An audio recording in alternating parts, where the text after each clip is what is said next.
Hello Blossoms and random internet passerbyers, Cherry here. In this video, I'm going to be talking to you about what living in Korea for 1 year has been like and reflecting on my time here. So we're going to cover different things. First, I'm going to talk about what the day-to-day difficulties have been, and then my personal difficulty being here, and then socializing, and then COVID related stuff, and then my final thoughts and how long I plan to stay here.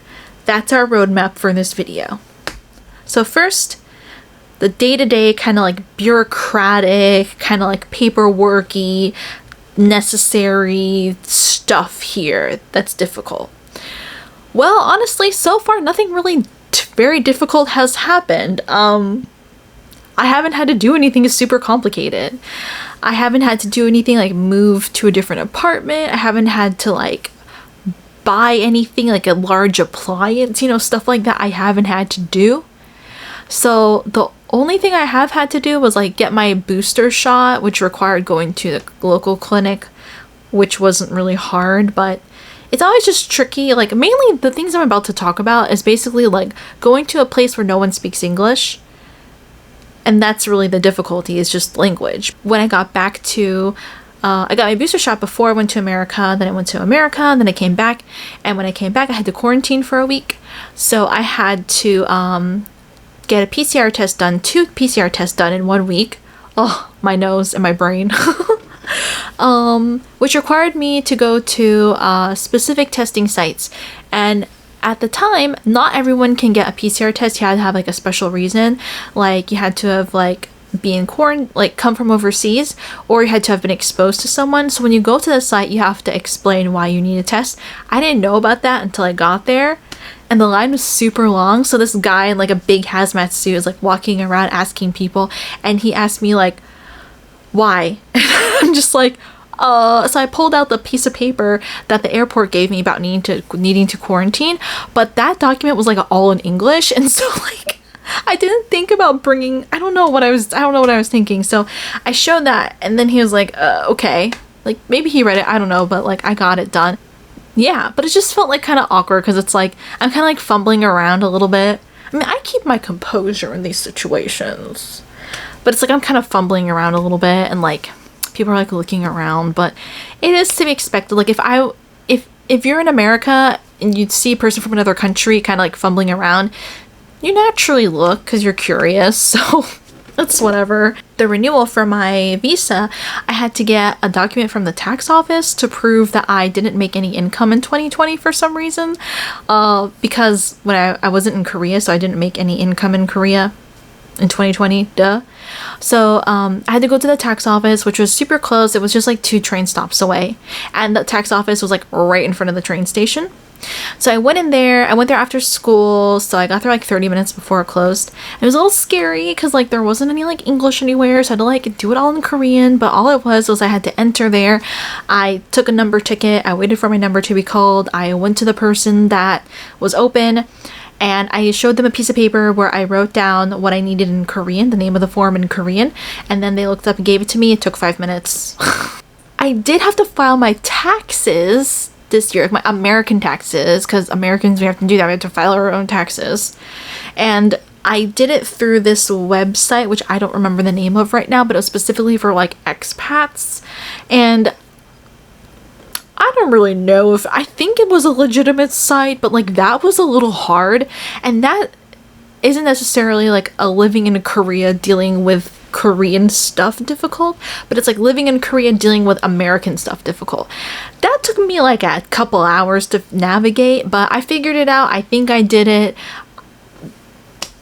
That's that. I do still feel like a little nervous going out by myself, like riding the bus or riding a taxi, because mainly the bus actually, because I'm just afraid someone is gonna say something to me, like the bus driver or someone, and I'm not gonna understand, and it's gonna be like, what is going on, Like, if it's the train, I don't really worry too much because there's like so many people and you don't even see like the train conductor, you know?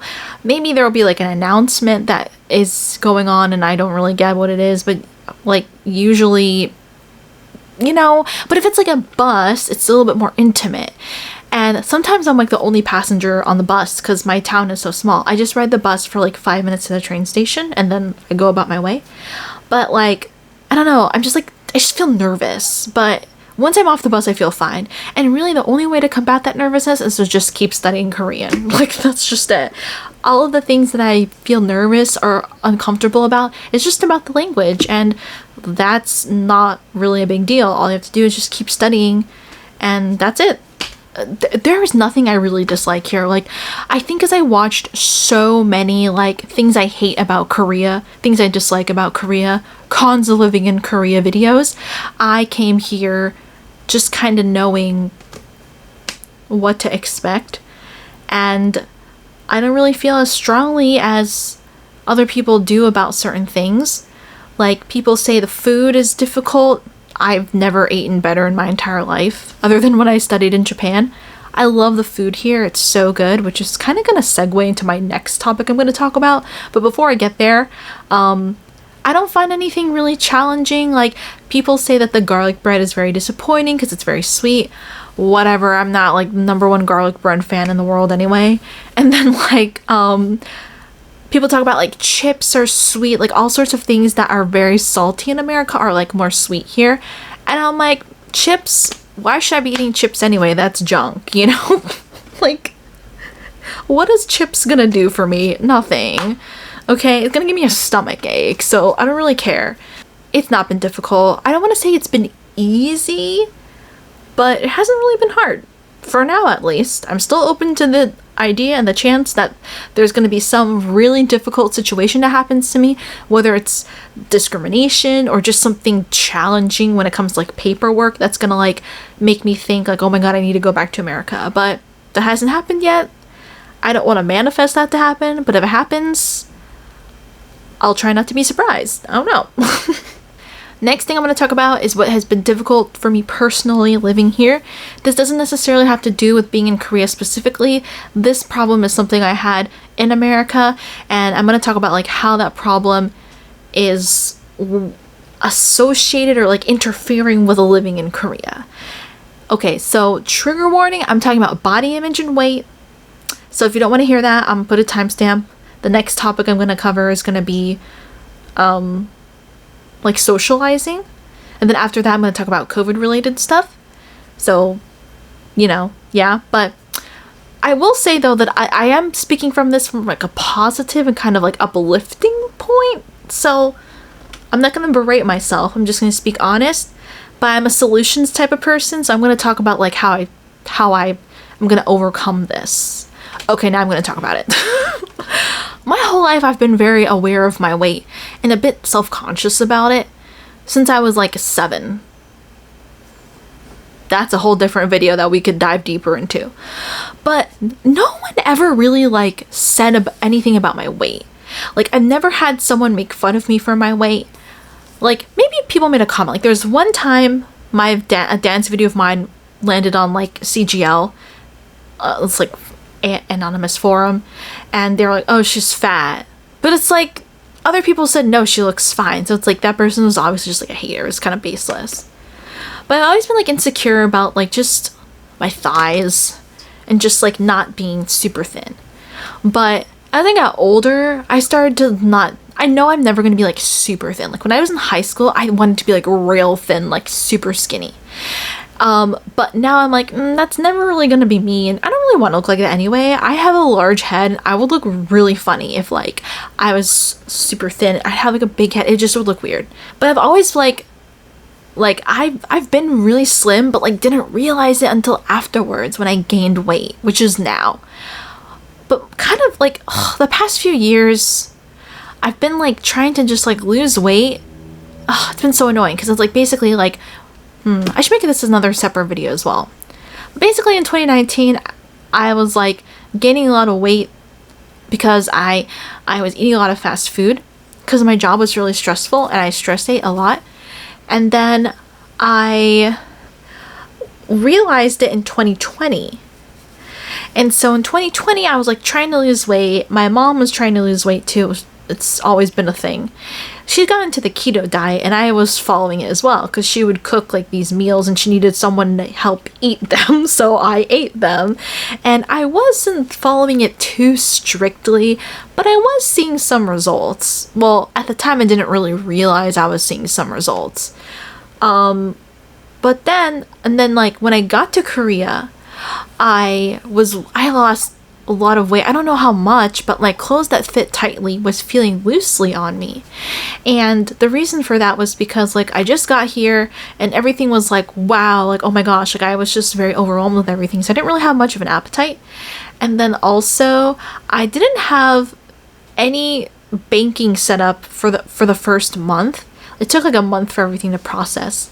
So I was just like using cash to pay for everything. So I would just go to the corner market that's like just down the street and buy like some vegetables or like random stuff. I can't really buy a whole lot because I have to carry it back with me. So I would just buy like stuff to make a stir fry, like really, really basic things. And so, and then on like the weekends, I'd eat in like a restaurant or something. Yeah. But then when I figured out how to do takeout and delivery, I pigged out so much. A lot. I hadn't gotten used to drinking soda until like now. Like I would always order soda and stuff like that. And so like I was ordering like pizza, trying the different pizza, all the different fried chicken, all the different tteokbokki, like rice cake stuff, and dumplings, fried dumplings, and just ordering milk teas and iced coffees, so much high sugar content, and then macaroons and cake and all this stuff that like it just be at my doorstep in like 15 to 30 minutes. Like it's just right there. I order it while sitting in my bed and then it's there and I eat it, and it's a lot of food, and then I fall asleep because I get in like a food coma. I was doing that so much, so naturally one would gain a lot of weight because that's a lot of like it's a lot of unhealthy stuff. And so then my clothes started to feel really tight on me, and it became very discouraging to want to like go out and do stuff because I don't have anything cute to wear, and try really hard to not buy new clothes because I don't want to stay this way forever. So it was just like, that is honestly the reason why I haven't been going out and vlogging a whole lot, is because I don't really want to go out.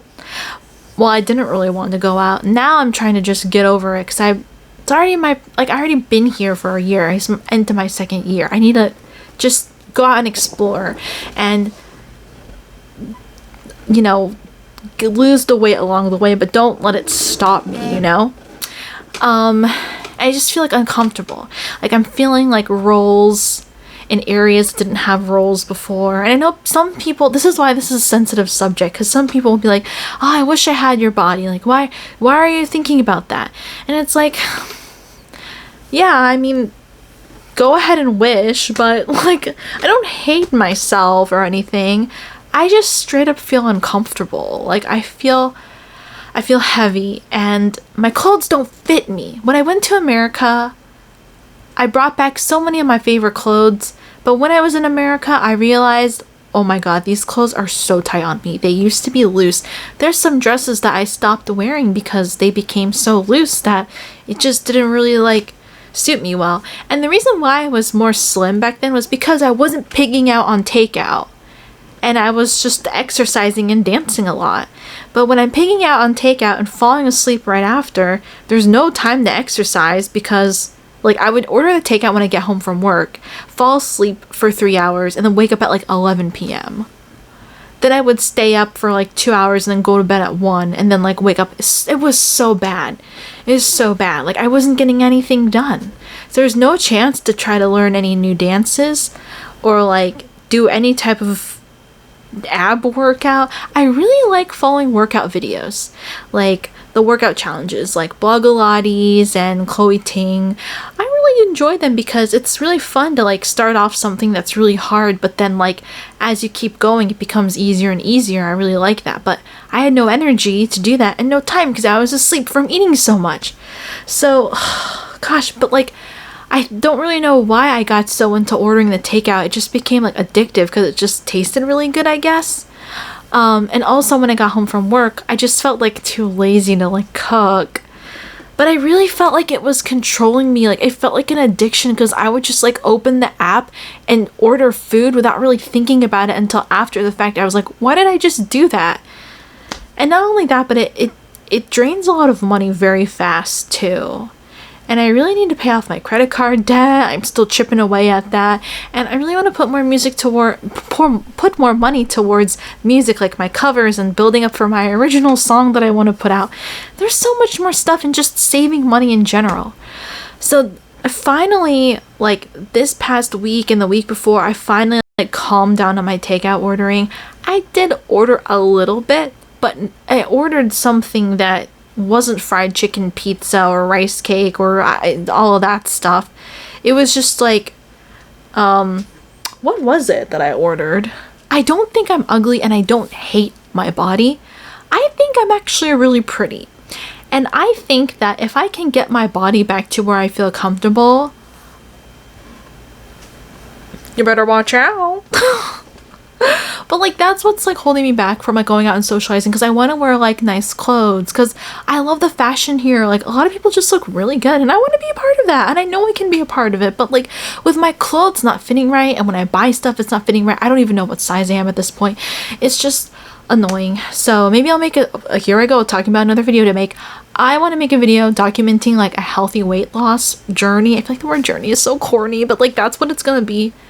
I don't know, just stay tuned for it. But yeah, but like I said, I'm just going to push that aside and not let that stop me, because I don't want to be one of those people that's like, oh, I can't do that until I lose weight. Like that is just so heartbreaking to hear. So I'm gonna do that while I try to lose weight. But the thing is though, I think being in Korea does influence it a little bit, because it's like a lot of people here are pretty slim.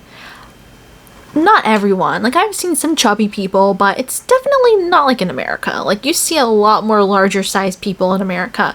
Here, it's not as much. And so it does make, I think it influenced me a little bit. Like I can't say that it doesn't influence me, but it's mainly because of the clothes. Like I want to fit the clothes.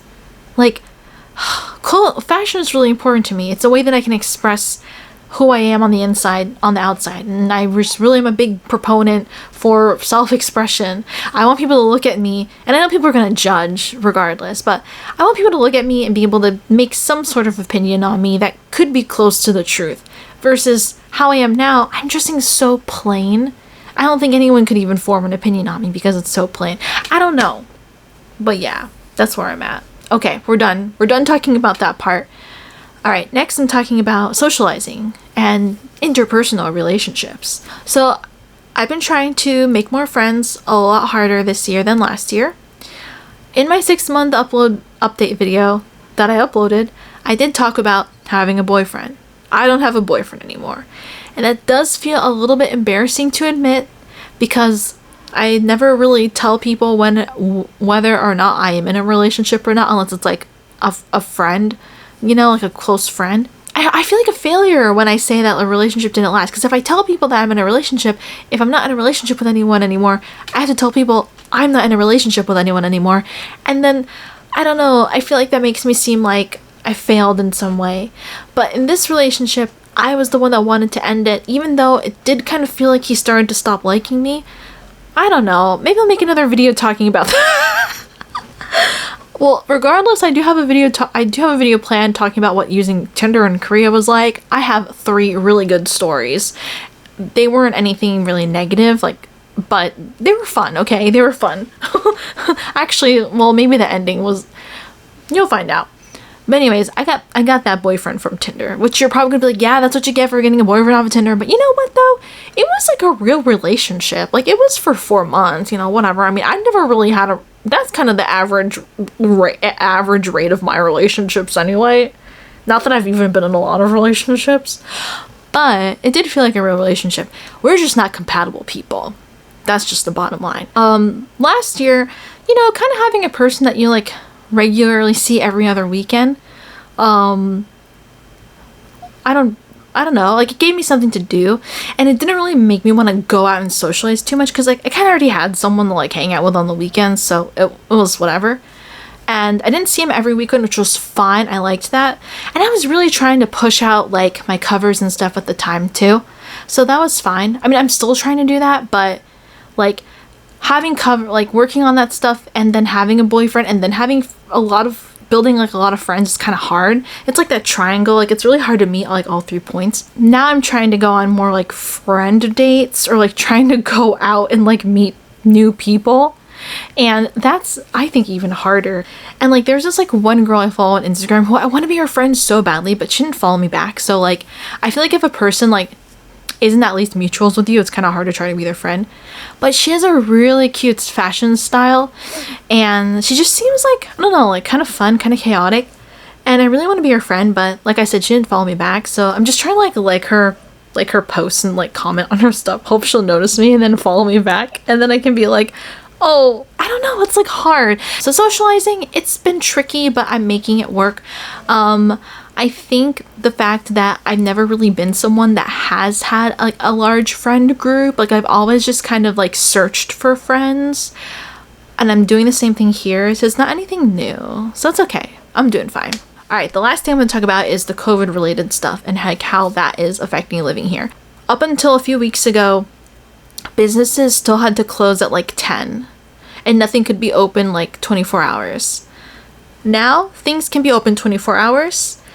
And I think on May 2nd or May 1st, outdoor mask mandate has been lifted. And you can also cheer at concerts too. Because before, you couldn't cheer at concerts. You could just clap. I think there was an exception for sporting games, but I'm not entirely sure because I don't follow sports.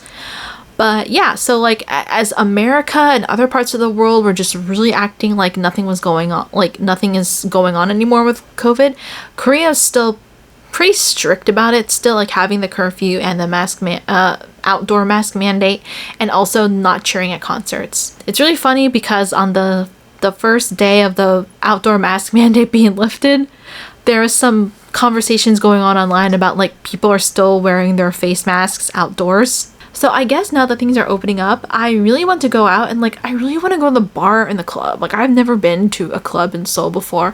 And when I was in college, you've seen me on this channel, or maybe you haven't. I don't know who you are watching this video, but you can see how I was in college because this channel's been around since 2013.